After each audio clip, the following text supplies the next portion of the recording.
Sometimes, a journey doesn't begin with a map. It begins with fear, with regret, with the terrible realization that someone you failed to protect is now facing danger alone. And on that night, Alpha Kale finally stopped asking why he could feel Ilara's pain. Instead, he asked the only question that mattered. How do I find her before it's too late? The fear in his chest was unbearable. Kale could feel it. Ilara was terrified. Her heart raced. Her breathing was quick and uneven. And then, nothing. The connection suddenly went silent. Too silent. He shot to his feet. I'm going after her. The room froze. Lydia stared at him. Kale, wait. No. Mira stepped forward. You don't even know where she is. I know she's in danger. That isn't enough. It is for me. For the first time in years, his wolf completely agreed with him. It wasn't a suggestion. It was an instinct, a command. Find her. At dawn, Kale stood before the gates of Moonfang. A travel bag hung over his shoulder. A sword rested at his side. Rowan approached him. You can't leave the pack right now. I have to. There are border disputes. Training. Responsibilities. Kale looked at his friend. I've spent years protecting everyone. His voice grew quiet. But I never protected her. Rowan had no answer. Kale looked toward the northern mountains. I don't know why the moon goddess tied our lives together. He swallowed hard. But if she's alone out there because of our mistakes, then bringing her home is my responsibility. Rowan sighed. You always were stubborn. A faint smile crossed Kale's face. That's why you keep me around. The two men embraced briefly. Then Rowan stepped back. Bring her back. Kale nodded. I'll try. And with that, the Alpha of Moonfang walked away from his pack. For the first time in years, he chose one person over an entire kingdom. Far away in the mountains, Ilara sat beside the fire. The red-eyed creature outside her cabin had disappeared before sunrise. But sleep refused to come. Every sound made her jump. Every shadow seemed alive. She checked the door 3 times, the windows twice. Then she sat in silence. For some reason, she suddenly remembered Kale. She remembered seeing him in the village square, his calm expression, the way children followed him everywhere. A sad smile touched her lips. He never even noticed me. The words hurt more than they should have. Then a strange feeling passed through her. Warm, gentle, almost comforting, as though someone, somewhere, was thinking about her. The feeling vanished as quickly as it came. She wrapped her blanket tighter and stared into the flames. Kale traveled for 3 days. He crossed rivers, walked through dense forests, climbed steep hills, and every night, the connection returned. Sometimes he felt cold, so cold his hands trembled. Sometimes he felt hunger, the kind that comes from having too little food. And once, he felt tears sliding down his own face. He hadn't been crying. Someone else had. Ilara. A sharp burst of fear exploded inside his chest. He jumped to his feet. The fear became terror, then panic. His breathing quickened. His wolf growled. Suddenly, images flashed inside his mind. Snow, trees, footsteps, someone running. Then, a howl. Ilara was being chased. Kale's eyes widened. No. Another image appeared, a dark shape moving through the forest. Then another, then another. They were hunting her. At that exact moment, hundreds of miles away, Ilara ran through the snow. Branches struck her face. Her lungs burned. Behind her came the sound of paws and growls. The red-eyed creatures had returned. Only this time, there were 3 of them. Ilara stumbled. A black wolf landed in front of her. Its eyes glowed crimson. Its fur was darker than the night itself. Another appeared behind her, then another. They circled her slowly. She had never seen wolves like these. One of them shifted into human form, a tall man dressed in black. A silver scar crossed his face. He smiled. "After all these years, we finally found you." Elara's heart pounded. Who are you?" The man bowed slightly. "We are the ones who have been searching for the moon's chosen daughter." She stared at him. "I don't know what you're talking about." The man's smile faded. "Oh, but you do." He stepped closer. "You just don't remember yet." Fear surged through her. Then something strange happened. A warm sensation spread across her forehead. The scarred man stopped walking. His expression changed. "No." A silver light began glowing on Elara's skin. She touched her forehead and gasped. Then a powerful burst of energy exploded outward. Snow flew into the air. The wolves were thrown backward. Elara herself fell to the ground.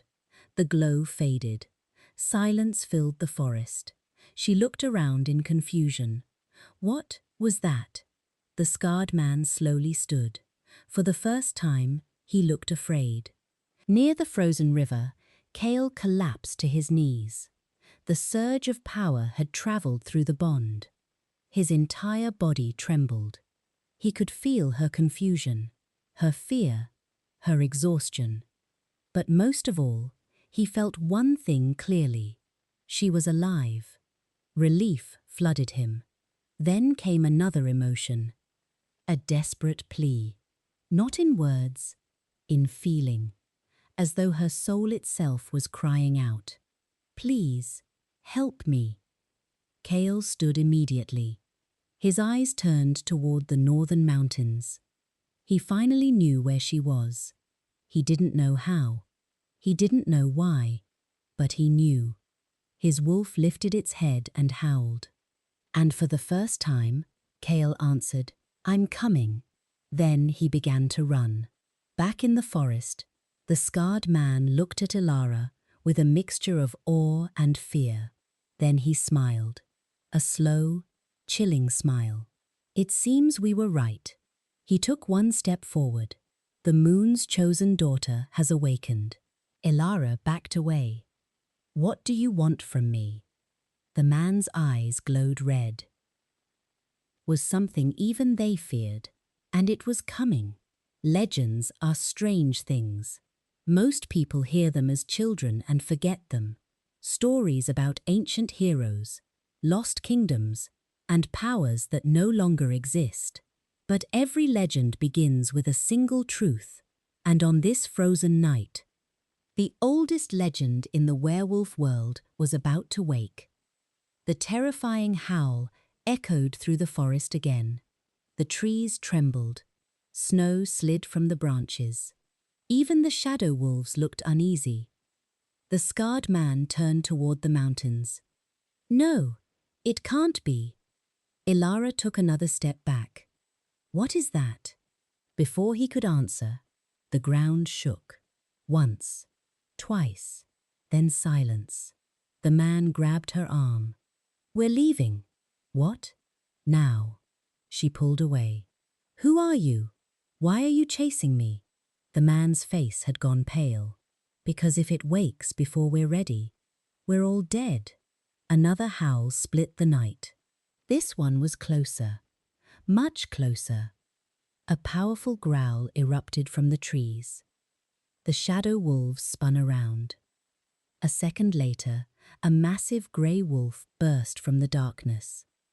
Its golden eyes burned like fire. The wolf landed between Elara and the strangers. The scarred man's expression hardened. The grey wolf shifted. Kale stood there, breathing heavily after days of travel. Snow clung to his clothes. His face was exhausted, but his eyes never left Elara. For several seconds, neither of them spoke. She looked thinner, paler, and there were cuts on her hands. The sight made his chest ache. Finally, he said the only thing he could think of, "You're alive." Ilara stared at him in disbelief. Kale? A dozen questions filled her mind. Why was he here? How had he found her? Why did seeing him suddenly make her want to cry? The scarred man laughed softly. Interesting. Kale finally looked at him. Who are you? Kale stepped closer to Ilara. Stay behind me. She almost obeyed, then stopped. A strange warmth spread through her chest. Standing beside him felt as though she had known him forever. Varric noticed. So the bond is finally waking. Kale's eyes narrowed. What bond? Varric looked amused. You really don't know. Ilara looked between them in confusion. Then Varric spoke the words that changed everything. You two are fated mates. Silence. The wind itself seemed to stop. Ilara blinked.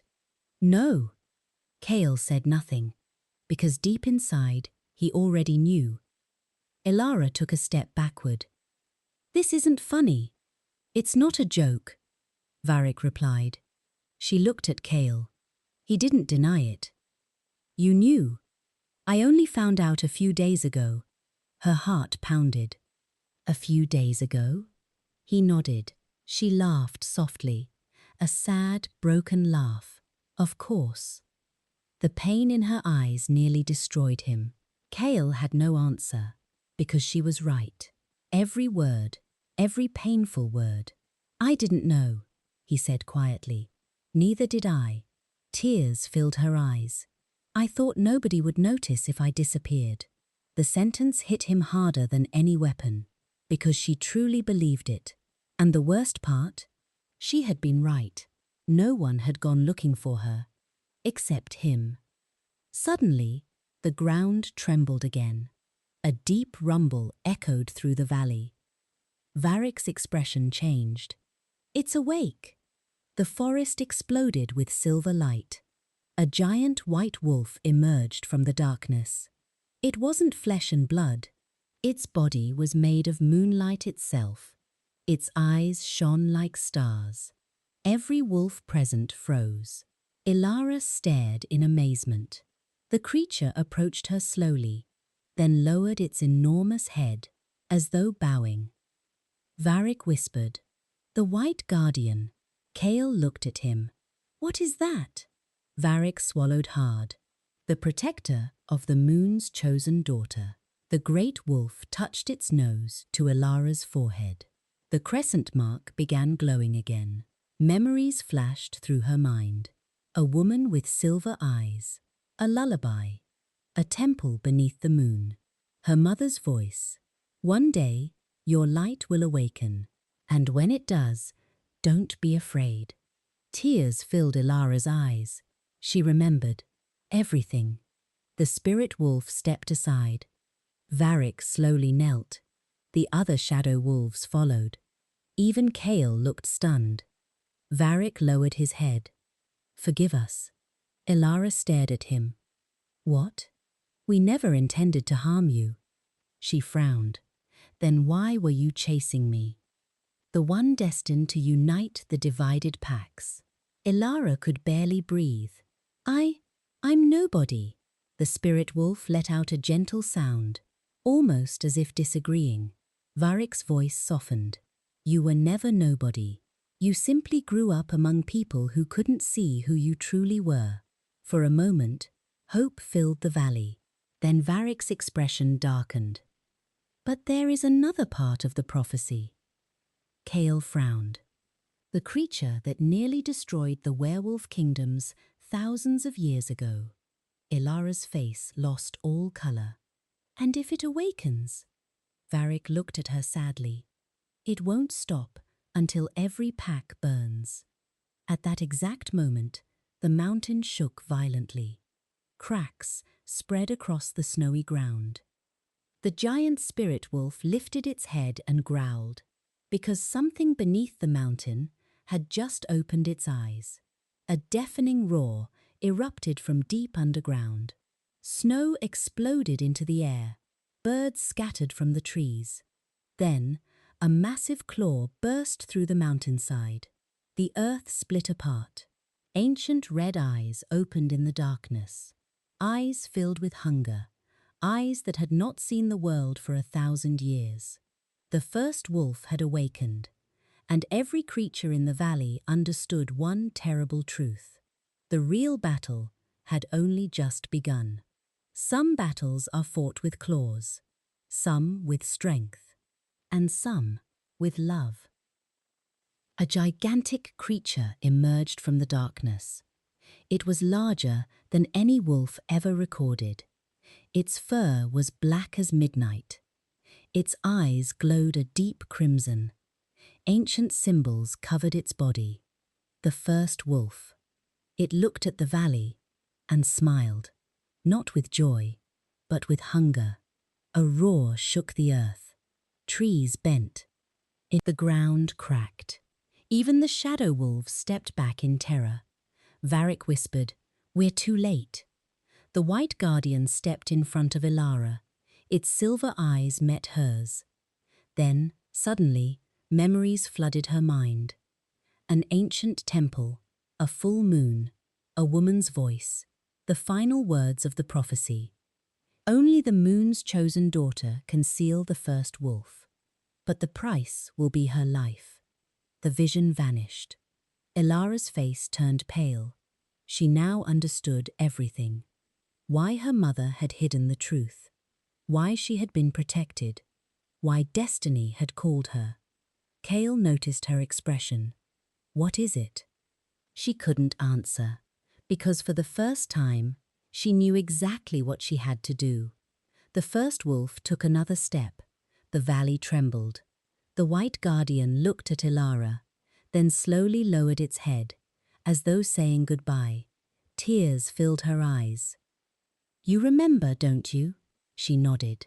Kale looked between them. "Remember what?" Nobody answered. Finally, Ilara spoke. "There is a way to stop it." Relief flashed across Kale's face. "Then we'll do it." She looked at him. Her eyes were full of sadness. "No, I will." Silence. "What do you mean?" Her voice barely rose above a whisper. "I have to give my life." The world seemed to stop. "No. It's the only way. No." "Kale," I said no. The anger in his voice surprised everyone. For a long moment, neither of them spoke. Then Kale took a step closer.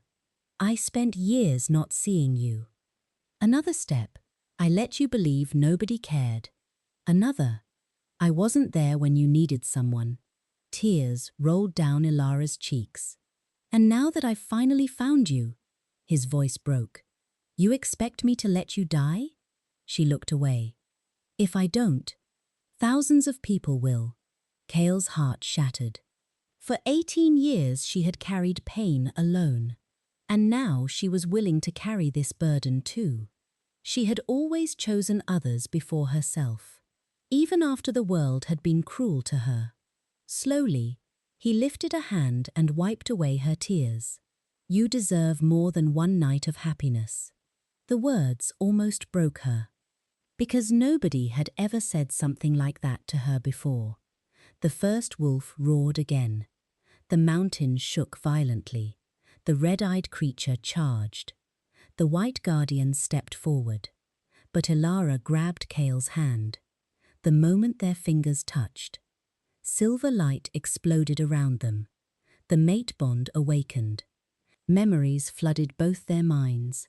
Every lonely night, every silent tear, every moment they had unknowingly searched for each other. Kale felt all of it, her entire life, and Ilara felt his. The pressure of leadership, the loneliness behind the title of alpha, the fear of failing everyone. For the first time, they truly understood each other. "There isn't enough power." Kale smiled softly. "Then we'll share it." "What?" "You've carried your pain alone long enough." He squeezed her hand. "You don't have to anymore." The light around them grew brighter. The white guardian howled. The sky itself seemed to respond. Moonlight poured into the valley. Silver and gold surrounded them like a storm. For the first time in 1,000 years, the prophecy changed, because the ancient words had never considered one thing: a fully awakened mate bond. The first wolf lunged. Kale shifted into his wolf form, but now his fur shimmered with silver light. Beside him stood Elara, glowing like moonlight itself. Together they ran forward. The battle shook the valley. The ancient monster struck. Kale blocked the attack. Elara released waves of lunar energy. The white guardian joined them. Finally, the first wolf stumbled. Its red eyes flickered. Kale looked at Elara. She nodded. Together, they released one final burst of power. Silver and gold exploded across the valley. The ancient creature let out one last roar. Then it turned to light and vanished. Silence fell. The first wolf was gone. Hours later, the first rays of sunlight appeared. The valley was peaceful once again. Elara opened her eyes. She was alive. She looked around in confusion. Kale sat beside her. The moment he saw her move, he smiled. "You stayed." Tears filled her eyes. "I thought—" "I know." He gently took her hand. "But we're done letting prophecies decide everything." The white guardian looked at them one last time, then slowly disappeared into the morning light. Its duty was complete. 3 months later, the gates of Moonfang Pack opened. Every member of the pack had gathered. The elders stepped forward. One by one, they bowed to Elara, the girl they had ignored, the girl they had pushed away, the girl who had saved them all. Even Lydia approached with tears in her eyes. "I'm sorry." Elara looked at her for a long time. Then she smiled softly. "Let's start over." At dawn, Kale and Elara stood on the hill where she had once walked away from the pack. The same sunrise, the same golden sky. Only everything had changed. Kale looked at her. "If I ever fail you again, will you leave?" She smiled, a real smile, the kind that reached her eyes. "No." "Why not?" She took his hand. "Because this time, you'll feel my pain before I ever have to walk away." He laughed softly. Then he pulled her into his arms. As the sun rose over Moonfang, the Alpha kissed the girl who had once believed nobody would miss her. And for the first time in her life, Elara truly felt at home. Sometimes, the people we overlook are the ones carrying the heaviest burdens. Sometimes, love arrives too late. And sometimes, it arrives at exactly the right moment. Because the strongest bond isn't formed when two hearts first meet. It's formed when one heart finally understands the pain the other has been carrying all along.